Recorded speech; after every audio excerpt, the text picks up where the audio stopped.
Good Monday morning. Cup of Sales Joe.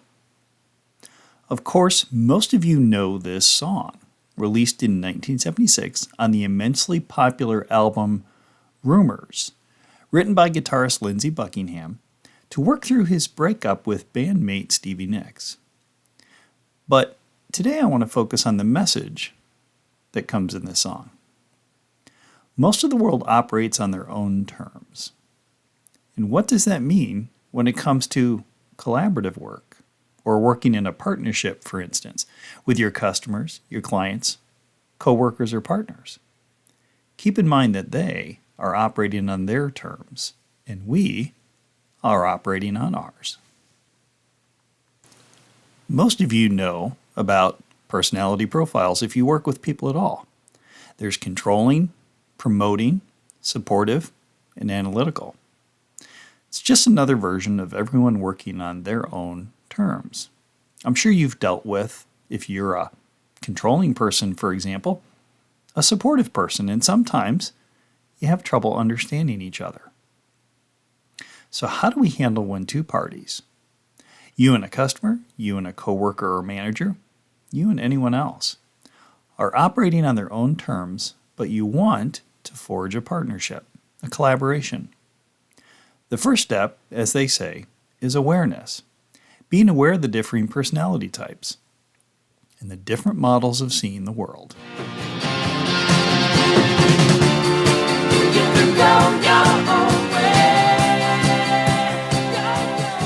For example, many people as consumers have a built-in bias against salespeople. You may as well.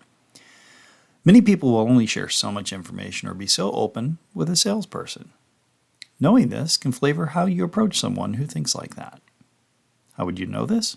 Well, you would observe how they interact with others and ask open-ended questions about them and their business. Let's say that you're working with many different parts of a company that speak different languages: operations, finance, marketing. Keep in mind that their scope of awareness and priorities may be different. Combine that awareness with knowledge of the different ways people communicate, and you are engaged in active listening. Active listening can tell you as much and sometimes more than the words people use. We as salespeople wear a lot of hats, and one of them that we can become very good at is translator. Your ability to translate is a key asset for your success. It all helps to connect and make sure that we are talking a similar language. When you are aware that everyone operates on their own terms, that they are going their own way, you can figure out how to bridge the gap, how to meet them on their terms so that they can help you to connect with them and help them to form a partnership. If you are able to see where they are going and what they want, you can help them get there faster. After all, that is really what a partnership is about. By you helping them get where they want to go, you get where you want to go. But how often do we go into a meeting or a call with our needs at the top of the list? In that way, you are asking your customer to understand that you are going your own way. There's less of a chance of them jumping on board. You can call it another lonely day. You can go your own way. Two other points I want to make about the difference between us as people. First, variety is truly the spice of life. Imagine a world filled with people who think exactly and only like you do. While that may be fun for a while, the world would be so much less interesting, so much less worth exploring. Diversity, in whatever form you find it, is a good thing, especially diversity of thought. Value differences. Maybe it's the amateur psychologist in me, and really as salespeople, aren't we all amateur psychologists? But I enjoy learning about other people and how they work, how they communicate, and how they think. Secondly, some people who think completely differently than you may actually have something to teach you. And many people I have met believe they can teach me something. In some cases I am open to it, others I am not. Open your mind and listen and pay attention to people, understanding that they are working in the way they know. and they can tell you a lot about themselves if you're open to it. If you're a fan of crime shows, think of yourself as a bit of a sleuth, looking for clues as to how someone operates, how someone thinks and acts, instead of wondering why they may do something different than you would do.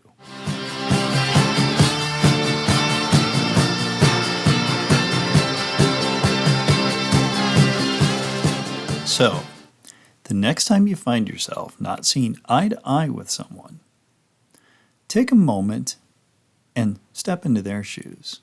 A great way to do this, I've found, is to stop the discussion and say, help me to understand. Help me to see where you're coming from. In that way, you open yourself up to their way of thinking. And in many ways, that simple act will open them up to your way of thinking. Finding that middle ground, finding that common ground. So rather than be annoyed by someone who maybe you just don't see things the same way, realize that, like you, they're just trying to do things their own way. And if you can understand why they're doing what they're doing, you can help them to do it, and maybe you'll find yourself with others going your way. Have a great week.